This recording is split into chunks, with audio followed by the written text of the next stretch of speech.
Let's continue on audit unit 2 investigation. In this session, we learn about type of investigation.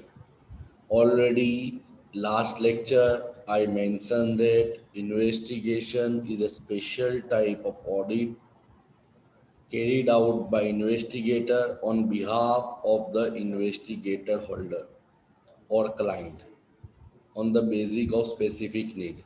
Clear कि investigation audit से थोड़ा अलग है. It is not audit, ये special type of audit. Okay, अब देखते हैं कौन से लोग इन्वेस्टिगेशन कराते हैं. तो number one, investigation on behalf of incoming partner. अगर कोई बिजनेस के अंदर कोई पार्टनर को एज ए पार्टनर के तौर पे, न्यू पार्टनर के तौर पे एडमिट करता है, तो जो नया आने वाला पार्टनर है वो इन्वेस्टिगेशन करा सकता है. तो क्यों कराएगा, तो उसके पीछे रीज़न दिया है.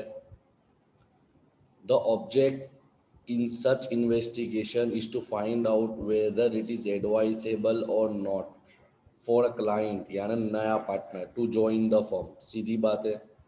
In order to arrive such decision the following point must be examined by the investigator. Number one, the investigator should enquire about reason. सबसे पहले तो इन्वेस्टिगेटर फाइंड आउट करेगा भाई क्या कारण है कि नए पार्टनर को ये लोग ले रहे. ऑलरेडी पार्टनर तो ही चार पांच वॉट एवर में भी, तो नए पार्टनर को क्यों ले रहे. इन्वेस्टिगेटर ये इन्वेस्टिगेशन करेगा. नंबर टू, अगर कोई नया पार्टनर आता है तो वो नई कैपिटल लेके आएगा, तो उसकी कैपिटल इस्तेमाल क्या होने वाली है, क्यों उसकी कैपिटल का इस्तेमाल कहाँ होगा, तो ये इन्वेस्टिगेट करेगा. पॉइंट नंबर थ्री, जब भी कोई पार्टनर एडमिट होता है तो ओल्ड पार्टनर उसके पास से गुडविल लेते हैं, तो सीधी बात है कि जो गुडविल ले रहे हैं वो रीजनेबल है कि नहीं है, वो भी चेक करेगा. पॉइंट नंबर फोर, इन्वेस्टिगेटर ये भी फाइंड आउट करेगा कि भाई बिजनेस की अर्निंग क्या है ना, फ्यूचर बिजनेस का क्या है. क्योंकि कॉमन कितनी बार लॉस में होता है ना, पार्टनर ले लेते ताकि लॉस को लोग शेयर कर सके. तो ये सब चीज़ भी इन्वेस्टिगेटर अपने क्लाइंट के बिहाफ पे काम करेगा कि भाई बिजनेस जो पार्टनर हमारा जो क्लाइंट है, इन्वेस्टिगेटर का जो क्लाइंट है, वो एज अ पार्टनरशिप फॉर्म में एज अ पार्टनर के तौर पे ऐड हो रहा है, तो पार्टनरशिप फॉर्म की प्रॉफिट अर्निंग कैपेसिटी कितनी है, वो बिजनेस का फ्यूचर क्या है. क्लियर. सिमिलरली जो हमने ऑडिट में सीखा था, verification and valuation of asset and liability, ये भी वेरीफाई करेगा कि असेट की वैल्यूएशन कितनी है, वेरिफिकेशन करेगा एक्चुअल असेट के साथ. पॉइंट नंबर सिक्स, अगर वो लोग नए पार्टनर को एडमिट करते उसको रिटर्न कितना मिलेगा ये भी देखेगा, और उसका रिटर्न उसकी कैपिटल के सामने बराबर है या नहीं. क्लियर. क्योंकि सीधी बात है, कोई भी इंसान, अगर मैं सपोज आराम कर रहा हूँ, मुझे कोई आके बोलता है भाई हमारे बिजनेस में तू पार्टनर बन जा, तो भाई कोई ना कोई तो सामने वाले का मकसद होगा, कोई यूँ नहीं यूँ तो नहीं बोलेगा. इसलिए मेरे को भी डाउट तो जाएगा ना कि भाई मुझे क्यों बुला रहा है, अभी तक नहीं बुलाया, बुला रहा है. तो इन्वेस्टिगेशन तो मैं भी कराऊंगा. Point number seven, he should see whether any specialized or technical knowledge is necessary for the successful conduct of the business and whether incoming partner has such knowledge or not, ये भी देखेगा. उसके बाद ये भी देखेगा कि अगर कोई पार्टनर छोड़ के गया है तो क्यों छोड़ के गया है. Point number nine, investigator partnership deed को, पार्टनरशिप एग्रीमेंट को, जिसको अपना पार्टनरशिप डीड बोलती है, उसके टर्म्स एंड कंडीशन को स्टडी करेगा, एनालिसिस करेगा कि भाई इसके टर्म्स क्या है, कंडीशन क्या है, ताकि पार्टनर को बताने में आसानी रहे. उसके बाद वो ये भी इंक्वायरी करेगा कि भाई जो जूने ओल्ड पार्टनर है, एग्जिस्टिंग पार्टनर है, उनकी फाइनेंशियल कंडीशन क्या है.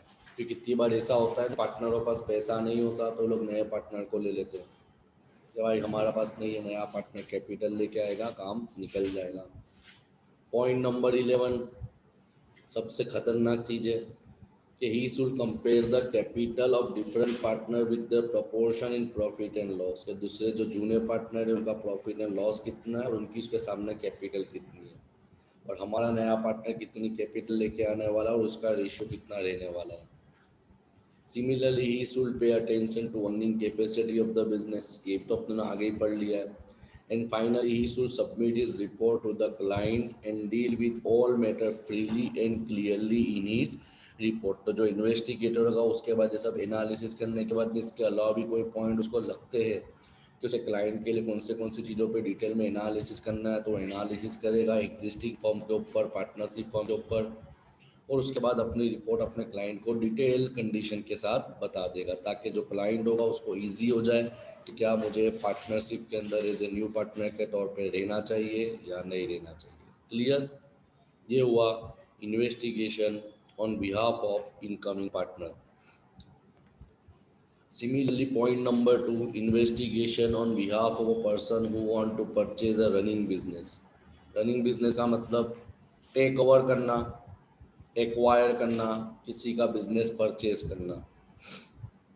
सीधी बात है, a person who intend to buy a business wish to obtain as much as information about business in order he may decide whether or not it is buying it or not। सीधी बात है ना कि अगर मैं किसी का business purchase कर रहा हूँ, पैसा दे रहा हूँ, मुफ्त में तो कोई मुझे देगा नहीं, तो क्या उसका बिजनेस परचेस करने जैसा है कि नहीं, उसकी असेट कितनी है, लायबिलिटी कितनी है, गुडविल कितनी है। Clear? So the investigator should pay attention to the following point when called upon by his client who wish to purchase a running business। तो point number one, सीधी बात है कि जूना मालिक अपना बिजनेस क्यों बेच रहा है। What is the reason why a person is selling his own business to other person. Point number two, the investigator verify profit and loss of business generally 5 years। Generally 4-5 साल का ही प्रॉफिट एंड लॉस एनालिसिस करेगा तो उसको पता चल जाएगा कि business का परचेज कितना है, सेल्स कितना है, ओवरहेड के खर्चे कितने हैं, एक्सपेंसेस कितने हैं, जनरल एक्सपेंस कितने हैं, बिजनेस का ग्रॉस प्रॉफिट कितना हो रहा है, नेट प्रॉफिट कितना हो रहा है। इसी तरह बैलेंस शीट को एनालिसिस करेगा ताकि proper valuation of asset and liability के बारे में बता सके अपने क्लाइंट को। पॉइंट नंबर फोर, ये तो कॉमन है कि जो बिजनेस मेरा क्लाइंट खरीद रहा है, इन्वेस्टिगेटर स्टडी करेगा क्या वो बिजनेस का टेक्निकल नॉलेज मेरे प्लस क्लाइंट के पास अवेलेबल है या नहीं है। पॉइंट नंबर फाइव, सीधी बात है, कोई भी बिजनेस सेल करते हैं तो भाई सेलर अपनी गुडविल मांगेगा, तो क्या वो गुडविल मांग रहा है उसकी प्रॉपर वैल्यूएशन की है कि नहीं। Point number six, whether account has been previously audited. अगर may be sole proprietorship partnership में ऑडिट कंपलसरी नहीं है, वॉलंटरी है, मगर तुम करा सकते हो। तो अगर वो बिजनेस जो सेल कर रहा है उसने अपना अकाउंट ऑडिट करा है तो इन्वेस्टिगेटर ऑडिटर को रिपोर्ट, ऑडिटर की रिपोर्ट को एनालिसिस करेगा, स्टडी करेगा, तो उसके बाद वो अपने एनालिसिस से अपनी रिपोर्ट में बताएगा भाई क्या है।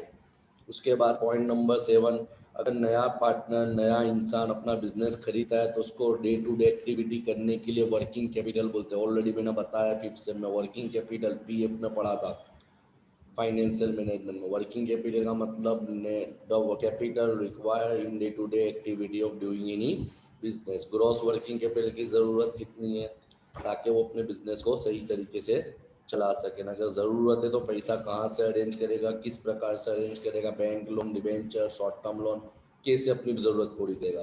क्योंकि वर्किंग में भी हमने पढ़ी थी temporary working capital, fix working capital. Similarly जो इंसान अपना बिजनेस बेच रहा है तो बिजनेस के अंदर स्टॉक कितना है, गुड्स जो स्टॉक अवेलेबल है वो अच्छा है, ख़राब हो चुका है, कि उसको भंगार में बेचना पड़ेगा, ये सब चीज़ों पे स्टडी करेगा। अगर कोई कंपनी, अपनी कोई पर्टिकुलर इंसान अपनी कंपनी बेच रहा है, प्राइवेट कंपनी, तो इन्वेस्टिगेटर कंपनी का मेमोरेंडम ऑफ एसोसिएशन, जिसको अपने चार्टर बोलते हैं, article of association, rules and regulation में प्रोस्पेक्टस पे स्टडी करेगा। इसी तरह पॉइंट नंबर 9 जो बहुत इम्पोर्टेंट है, कंपनी की ऑथोराइज कैपिटल कितनी है, अभी तक सब्सक्राइब कैपिटल कितनी है, पेड अप कैपिटल कितनी है, अनकॉल्ड कैपिटल कितनी है, ये सब चीज़ों पे ध्यान देगा। उसके बाद कंपनी डिविडेंड कितना देती थी पास्ट में, मार्केट स्टॉक एक्सचेंज के अंदर शेयर की वैल्यू क्या है, registered of mortgage and stock on various asset, अगर तुमने कोई असेट को गिरवी रखा है तो उसके बारे में स्टडी करेगा। फिर ये सब चीज़ों पे भी ध्यान देगा। Following deduction and addition should be made to find out the figure of net profit to know the real profit. कि इन्वेस्टिगेटर ये सब डिटेल में स्टडी करेगा कि कैपिटल प्रॉफिट, अगर तुम्हारी बैलेंस शीट के अंदर या तो पीएनएल के अंदर कोई कैपिटल प्रॉफिट है, कैपिटल प्रॉफिट का मतलब कोई असेट बेच के कमाना, क्योंकि बार बार तुम असेट बेचोगे नहीं, तो उसको डिडक्ट कर देगा क्योंकि वो तुम्हारा रियल प्रॉफिट नहीं है। इसी तरह income from asset not taken over by purchaser, जो परचेजर अपनी असेट नहीं ले जाता तो उसकी इनकम कितनी है, वो भी कैपिटल प्रॉफिट हो गया। Rent in case client is not going to purchase the premises, अगर क्लाइंट ऑफ बिजनेस वो प्रीमाइसिस परचेज नहीं करता, सिर्फ बिजनेस एक्वायर करता है, तो जगह का रेंट कितना है, क्योंकि वो परचेज कर लेगा, वो रेंट पे नहीं रखेगा खुद, वो खुद के बिजनेस प्रीमाइसिस में चलाएगा, तो उसको रेंट पे करने की ज़रूरत नहीं है। ये सब चीज़ प्रॉफिट में से कम होगी अगर कुछ मिलता है तो। एक्सेप्शनल प्रॉफिट, ये भी तुम इनकम टैक्स में पढ़ चुके हो। And expenses which is not debited to PNL but paid for private resources, इतने खर्चे ऐसे होते हैं जो तुम पीएनएल में नहीं लिखाते मगर प्राइवेट सोर्सेज में होते थे, ये सब चीज़ें वो प्रॉफिट में से माइनस करेगा। इसी तरह पूरा ऑपोजिट वाइज वर्सा है तुम्हारा प्रॉफिट के बारे में। तो जैसे कैपिटल लॉस हुआ, प्लस कर दो। Capital expenditure is wrongly charge to revenue, जैसे तुमने कोई मशीनरी की इम्प्रूवमेंट के ऊपर या मशीनरी की लाइफ बढ़ाने के लिए खर्चा करा, तो such type of expenditure is called capital expenditure. मगर कंपनी ने या तो बुक्स ऑफ अकाउंट में भूल से उसको रेवेन्यू चार्ज किया गया तो वो सब एडजस्टमेंट करेगा। अगर कंपनी ने बेड डेप और बेड डेप रिजर्व का प्रोविज़न कुछ ज़्यादा निकाला तो उसको एडजस्ट करेगा। अगर डेप्रिसिएशन या रिटर्न ऑफ ज़्यादा करा है तो उस पर ध्यान देगा। इंटरेस्ट ऑन लोन बहुत बड़ी चीज़ है, अगर बैंक ने डिबेंचर दिए तो वहाँ पे इंटरेस्ट पे करना पड़ेगा। अगर कंपनी ने डिबेंचर इशू करे तो उसका इंटरेस्ट, अगर कंपनी ने कोई लोन मॉर्गेज रखी है तो उसका इंटरेस्ट कितना है, तो ये सब चीज़ों पे ध्यान देगा। और उसके बाद अपना फाइनल एनालिसिस करने के बाद वो अपने नए क्लाइंट को बताएगा कि भाई इसका बिजनेस खरीदने जैसा है कि नहीं है। Clear. Third point, investigation on behalf of lender of money, अपनी लैंग्वेज में इन्वेस्टर या तो फाइनेंशियल इंस्टीट्यूशन, क्योंकि इन्वेस्टर भी पैसा देता है मगर वो रिटर्न के मकसद से देता है। लेंडर ऑफ मनी का मतलब bank, financial institution.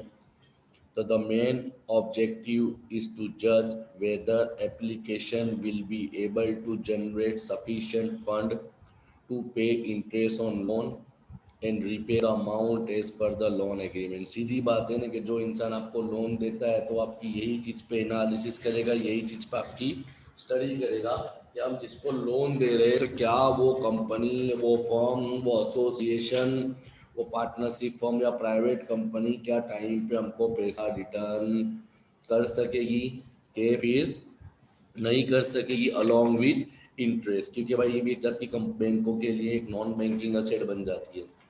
For this purpose financial institution conduct a special review of technical and commercial management for the project. An investigator must examine projected financial statement and establish correctness of the following। ध्यान देना, ये थोड़ा typical लेंदी point है। Point number one, gestation period। Point number two, capacity utilization. Point number three, cost structure. Point number four, tax calculation. And point number five, debt equity ratio। ये सब चीज़ आप लोग PF के अंदर फिफ्थ सेम में compulsory subject में पढ़ चुके हो।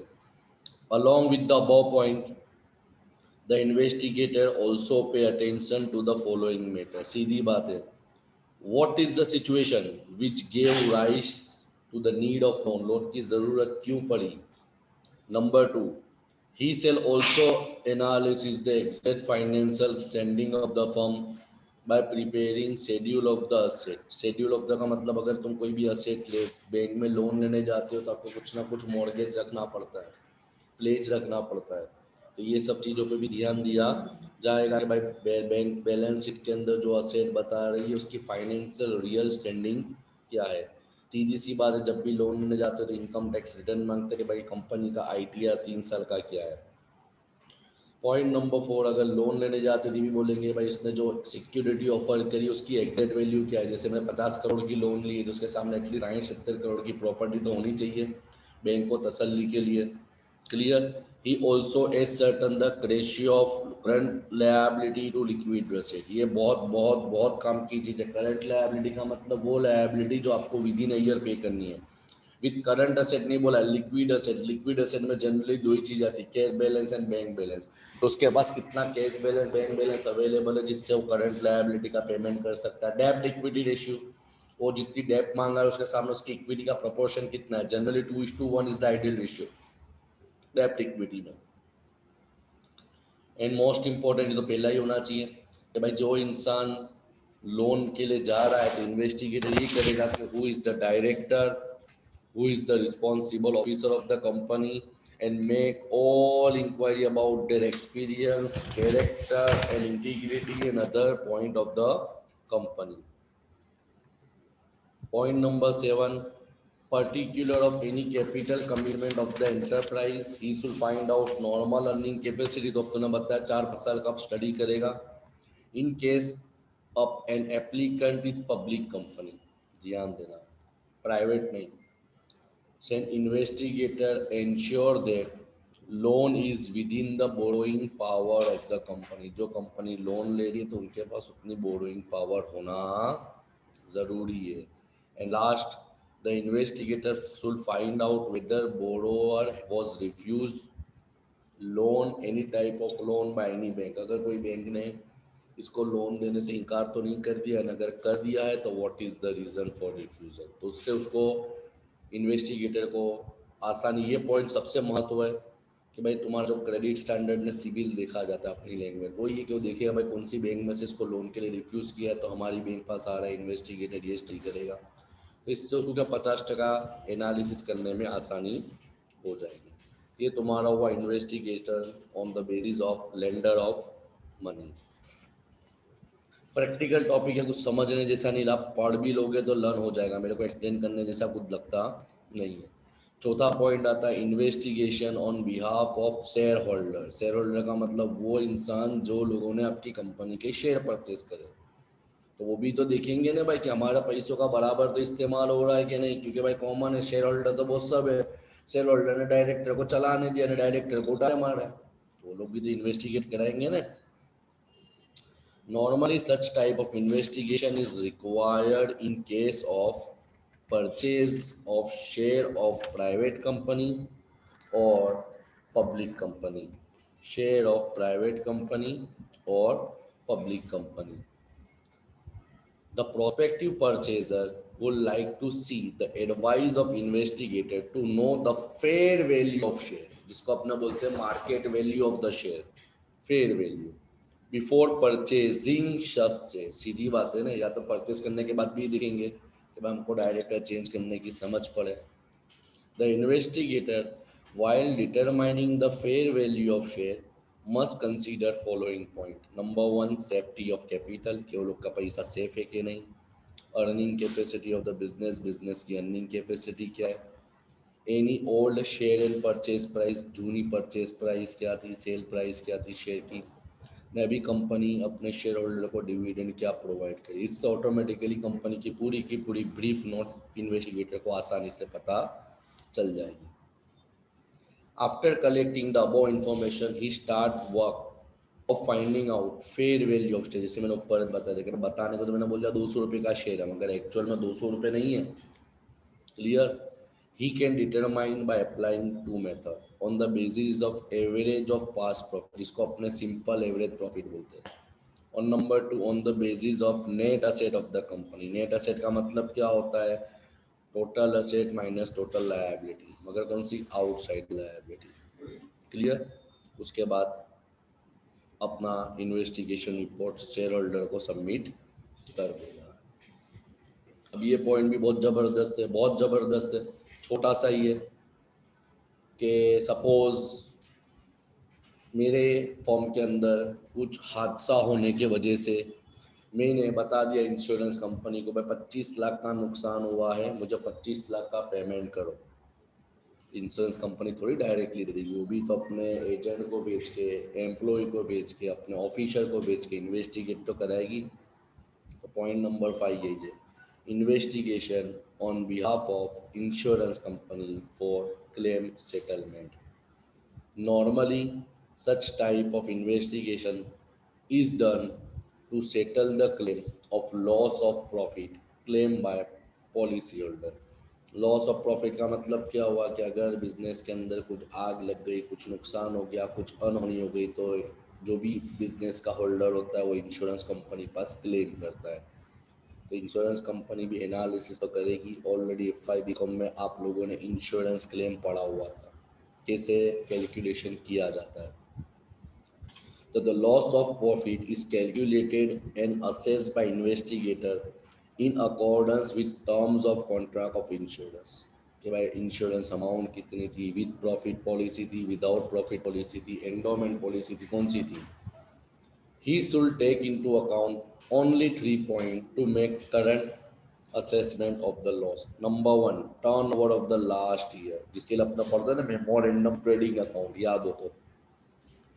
The cost of working, last year का टर्नओवर कितना था, इस साल उनका एडिशनल वर्किंग कितना था ड्यूरिंग द ईयर, इन्हें कितने समय के लिए बीच के अंदर लॉस हुआ है। जैसे अप्रैल से लेके जून तक काम कर रहे हैं, जून में आग लग गई तो 3 महीने का प्रपोर्शन निकालेगा। It should be remember that one can not claim more than sum assure. ये भी बराबर है क्या, सपोज मैंने इंश्योरेंस निकलवाया 25 लाख का, नुकसान एक्चुअल में हो रहा है 26 लाख का, तो इंश्योरेंस कंपनी 26 लाख नहीं देगी, सम एश्योर के हिसाब से ही मुझे पेमेंट करेगी। ये तुम्हारा हुआ इंश्योरेंस कंपनी के हिसाब से क्लेम करना। पॉइंट नंबर 6 जो सबसे आईएमपी है तुम्हारे सिलेबस के लिए, investigation when fraud is suspected. बहुत बहुत खतरनाक पॉइंट है और ये लास्ट टॉपिक है हमारे लेक्चर का। यहाँ पे तुम्हारा यूनिट 2 कम्प्लीटली अवर हो जाता है। तो फ्रॉड का मतलब क्या होता है, तो फ्रॉड का मतलब इंटेंशनली डिसीव करना, सामने वाले को मकसद से, कोई स्पेसिफिक मकसद से सामने वाले को डिसीव करना, उसको बोलते हैं fraud. It is generally said that fraud are committed if internal control system of the concern is weak and inefficient। सीधी बात है ना।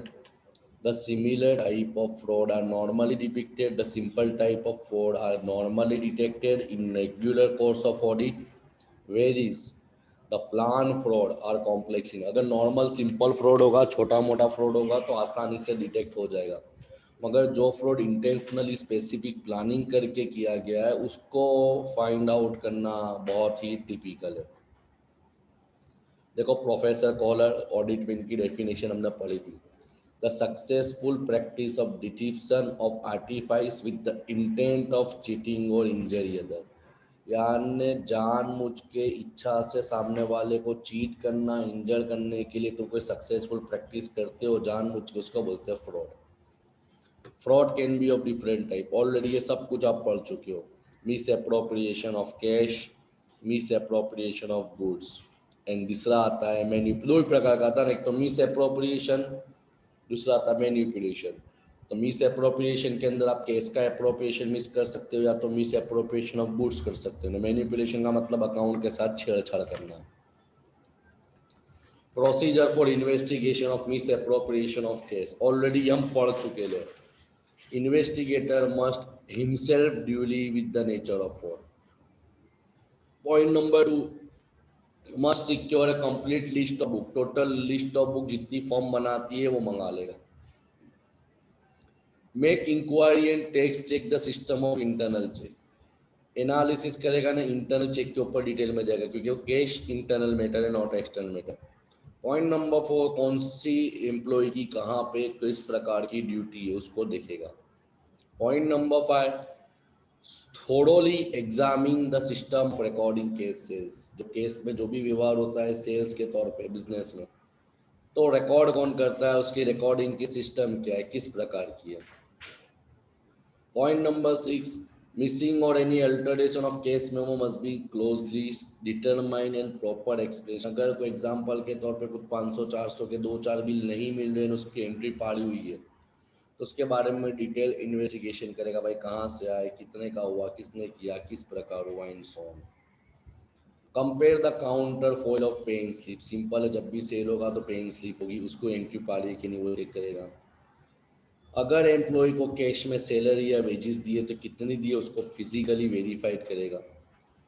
All cash payment must be vouch and duplicate of all missing. जैसे receipt के बारे में वो missing receipt के बारे में इंक्वायरी करेगा, इसी तरह मिसिंग पेमेंट के जो वाउचर उसके बारे में डिटेल इंक्वायरी करेगा। पेटी केस बुक, पेटा रोकड़ मेल, उसको स्टडी करेगा।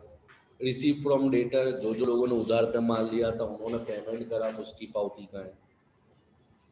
बराबर, अगर तुम्हारे पास बिल्स रिसीवेबल के ट्रांजैक्शन है तो उसकी एंट्री डालिए कि नहीं, कितने बिल है जो आपके पेंडिंग है, कितने बिल आपके क्लियर कराने बाकी है, कितने बिल आपके हैंड में, उसको स्टडी करेगा। क्लियर।